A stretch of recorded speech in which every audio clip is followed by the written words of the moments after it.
Nitro Rad, always best. Throughout the 90s, point-and-click adventure games were increasing in popularity. Games like Sam & Max, King's Quest, and Secret of Monkey Island probably come to mind, but as we got further into the 90s, there was a surge in R-rated, adult-oriented point-and-clicks. We had your Dark Seeds, your Harvesters, I Have No Mouth and I Must Scream, based on the short story of the same name. This corner of the genre was, for the most part, dominated by Western developers, but there was one studio in Japan that was interested in creating this sort of thing: Human Entertainment, who developed Clock Tower, a point-and-click adventure game for the Super Famicom. Within the span of a single year, they would develop a sequel on PlayStation. It was the first 3D game they would ever make, and during development, news of Resident Evil came out, and the team was then inspired to make Clock Tower 2 even better looking and even scarier than Resident Evil could ever hope to be. And that was their goal, at least. Unlike the first game, this one actually did get localized to English-speaking countries. I'd like to imagine that the rise in popularity of R-rated point-and-clicks had some sort of influence on that decision, but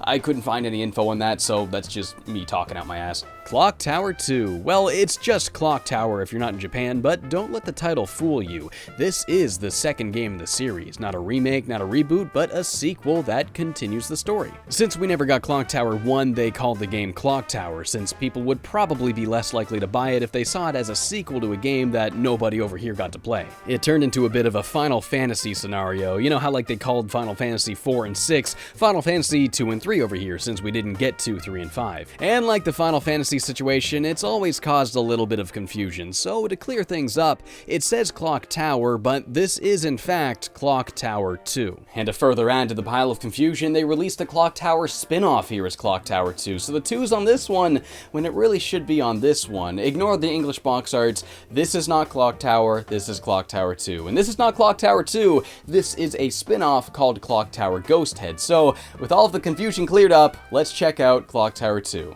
the real one. There's that classic CG intro that every PS1 game's gotta have. It briefly recaps the ending of Clock Tower 1. Well, crap, I didn't want to spoil the ending sequence in the previous video, but here they do it right off the bat, I guess. Alright, so the previous game ends with Jennifer finding this giant monster baby thing, and she accidentally sets him on fire and kills him. She then kills Scissor Man, who turned out to be Bobby Barrows, the son of Mary and Simon Barrows. It was said that Mary gave birth to 2 demon children, them being Dan and Bobby respectively. Getting to see them remake the scene in 3D was actually pretty cool, even if it was just primitive 90s CG. The rest of the intro is just like this trailer-looking thing, like a corny horror movie trailer from the 70s. No, it sounds crazy, but it looks like they were killed with a giant pair of scissors. Clock Tower. Clock Tower. Is that how they did that? Probably not, huh? If you really wanted to catch up in more detail with the previous game's plot, there's a pamphlet option from the main menu that lets you read up on the events of the first game. Oh, I remember Metal Gear Solid did the same thing, since those 2 MSX games never got released here, and it was likely that nobody playing this in the West was going to be familiar with those stories, so it was a nice thing to have to catch people that really cared about the story up with the current plot. From the day they were born, however, it was obvious the twins were not normal. And were evil. Yeah, you really needed to make that clear, didn't you? Jennifer wakes up in a psychologist's office. Professor Barton, a psychologist and criminologist interested in the Clock Tower murders, is trying to help Jennifer recover her memory so he can learn about the incident. She's not ready to remember the murders yet. Helen, the Clock Tower murders are fascinating research material for me. Wow, this guy's a dick. Jennifer now lives with Helen Maxwell, her new legal guardian, who also happens to be Professor Barton's assistant. We play through the prologue as Professor Barton, interacting with his employees and talking to the press who come in to get the scoop on Jennifer. The game's definitely much heavier in story this time, with tons and tons of dialogue from characters. The game's actually split into 2 gameplay types this time: intermissions that are full of character interaction, and scenarios that have the point-and-click gameplay from the first game. Depending on who you talk to and the choices you make during an intermission, you'll play the following scenario as a different character. For example, depending on who you talk to during the prologue as Professor Barton, you'll either play the first scenario as Jennifer, or you might end up playing a slightly different version of it as Helen. Whoever you end up as, Scissor Man will inexplicably return, hoping to murder anybody involved in the Clock Tower case. This includes Jennifer and anybody who's investigating it. The gameplay of these scenarios is pretty much what you'd expect. It's the same kind of point-and-click gameplay that the first game had, though of course in 3D. Since the game isn't strictly on a 2D plane anymore, you can no longer use the shoulder buttons to run left and right. I really hate how they took that out, it was super convenient. In fact, you can no longer use any of the buttons on the controller except the D-pad, the X button, and the circle button. Inventory management is now done by simply hovering the mouse over the top of the screen instead of being done with a button press. The simpler control setup definitely feels like it was done with a mouse in mind, so why don't we plug the thing in? Like the PlayStation port of the first game, Clock Tower 2 is also compatible with the PlayStation mouse, and believe me when I say it plays way better with it. I don't know if it's just me, but I found moving the cursor with the D-pad way clunkier in this game than it was before, but using the mouse of course fixes that. One thing I always thought was never really well thought out was, you know, using a mouse on a console, because like on a PC, of course you've got a desk, but you're usually playing a console from either a couch or a chair or something like that. So like what am I supposed to do this on the floor or something? I mean, you're not guaranteed to have a table between you and the television, right? Some people do, but I've never had. I ended up grabbing an old textbook from college to use as a mouse pad in my lap. I kind of wish I did have a table to use this on, but I guess this will have to do. Once you've got a comfortable setup, it's totally worth it. The game was definitely made with the PlayStation mouse in mind rather than the controller. The game for the most part is very similar in both structure and gameplay to the first one. You'll explore every room looking for key items, yada yada yada, you find a way out of there. I think the encounters with Scissor Man are a big improvement. He shows up more frequently and there's way more hiding spots to choose from, so instead of running all the way back to the one you know works, you'll now be surrounded by things to choose from, some working better than others. Sometimes you'll even find a one-time weapon to attack him with, which works more consistently than hiding. Thought that was pretty cool.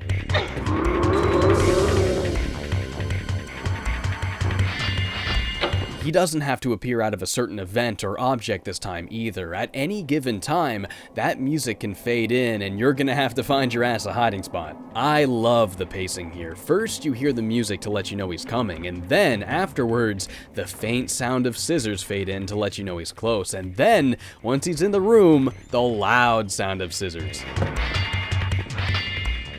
The sound is designed to let you know exactly how close he is. The music is less foreboding, but more panic-inducing. It has this clacking, this ticking, like time's running out. I still didn't find the encounters with Scissor Man all that scary per se, but I personally found this game to be at least better at instilling panic. It's all about the scramble. Something's coming for me, and I need to do something about that now, and I really, really like that. But while the game did manage to make me panic, it never actually got me scared, if that makes sense. I was always quick to find a hiding spot, but I found the actual Scissor Man a little bit hard to be afraid of. The way he bobs up and down was just a little bit too goofy to me. There's some parts in this game that are so stupid you'd think it's a parody of something. There's a part where Scissor Man sends you a fax that says, "I'm coming to get ya."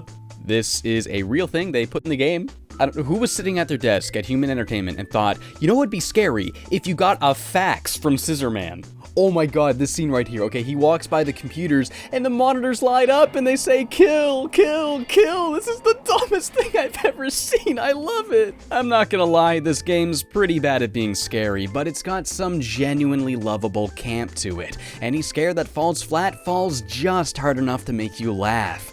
And sometimes that's even better. Just like the first game, if Scissor Man catches up to you, you can mash the panic button to dodge. On the controller, it's the square button, but the manual doesn't say anything about which button it is on the mouse, so I just assumed you clicked a bunch, but it would never work for me. It wasn't until like an hour and a half into the game I realized you have to mash the right click and not the left click.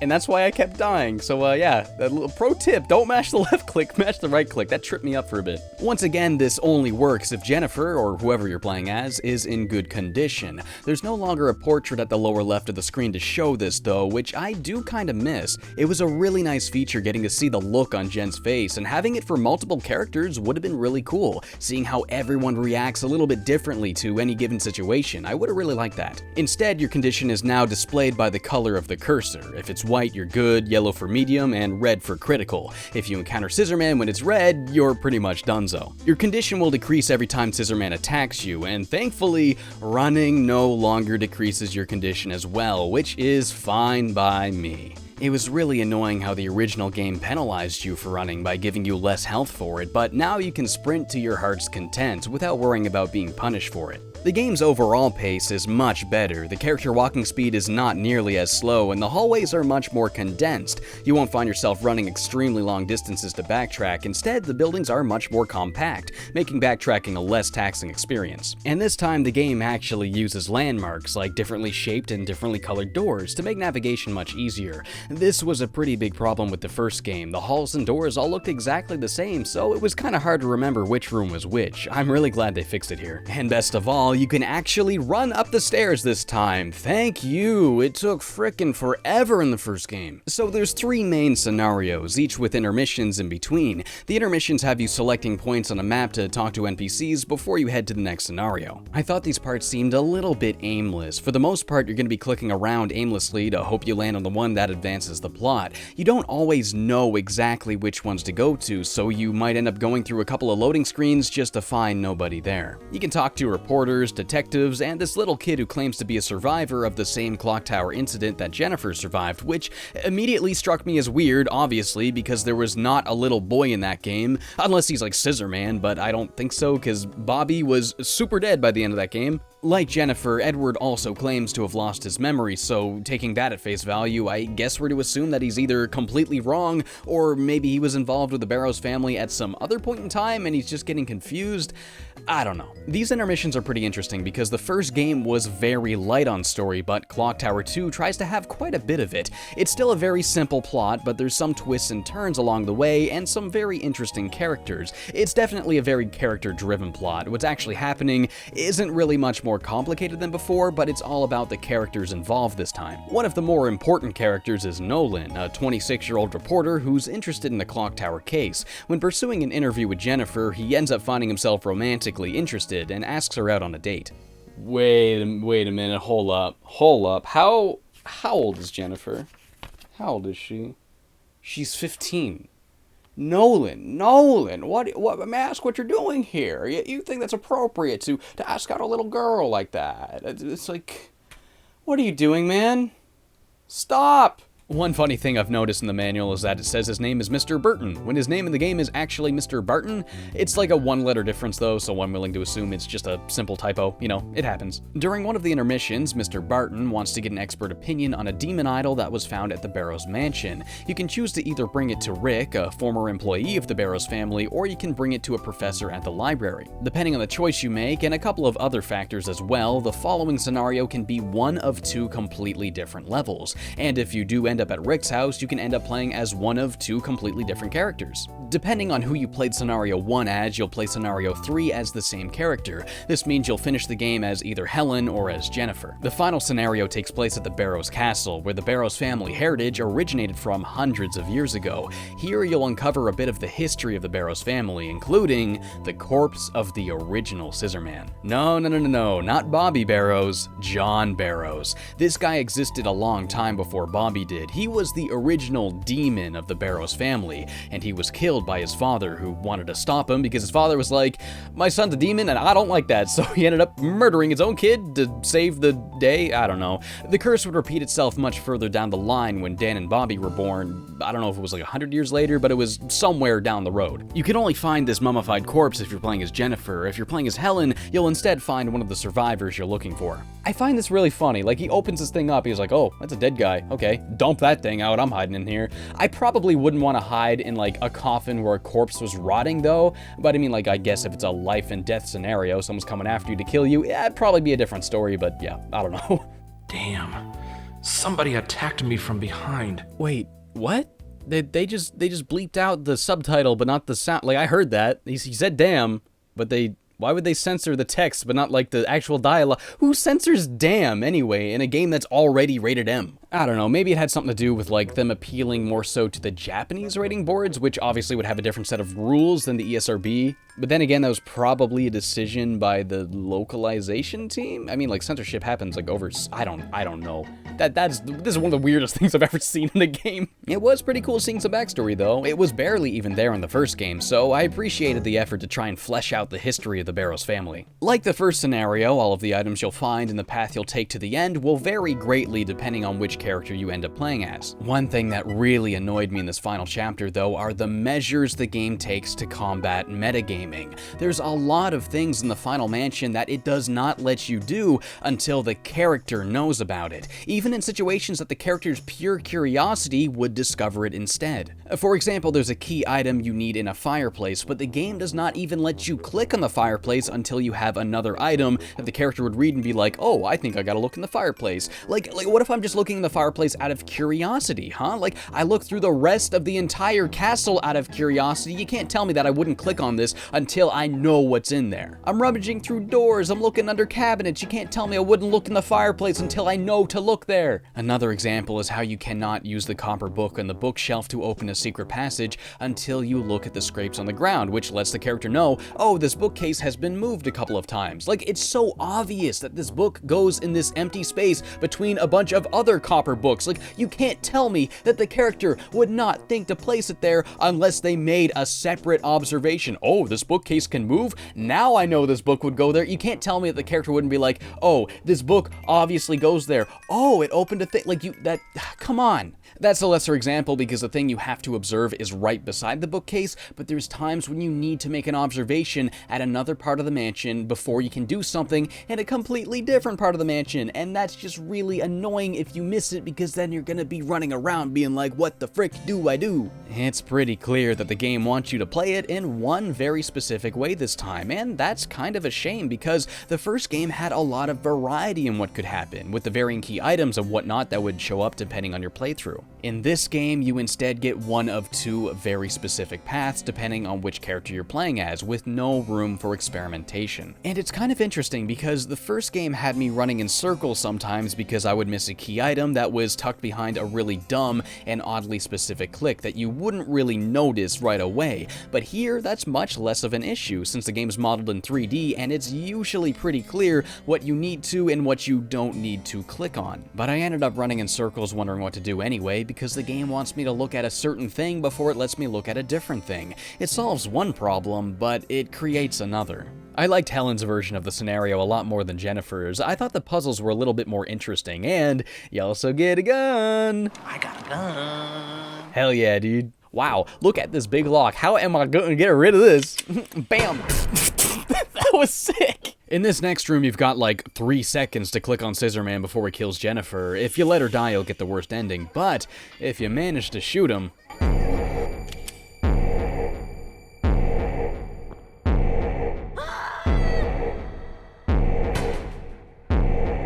Where did that come from? That was amazing. He's like, oh yeah, forgot it was John Wick.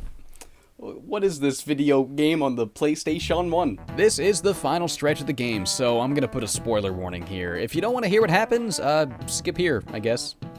You good? Alright, let's go. So, the game turns into freaking Scooby-Doo for a second because it turns out there's a fake Scissor Man, and it can turn out to be one of two people depending on your playthrough, but their reasoning for pretending to be Scissor Man is always so dumb. He told me to dress up like Scissor Man and kill people. Mr. Barton's especially. He claims that when researching into criminal activity, there's always a risk of being drawn to the evil side? What?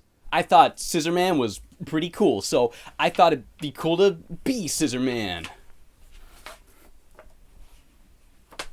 I can't cross my arms. Whoever it ends up being, you still gotta put a stop to the real Scissor Man, who turns out to be Edward, you know, the kid who survived the clock tower incident alongside Jennifer. It's revealed that Edward was Dan Barrows? Like the big mass of like this thing? Yeah, apparently after Jennifer burned him to death, he got real slim into a little slim boy. What?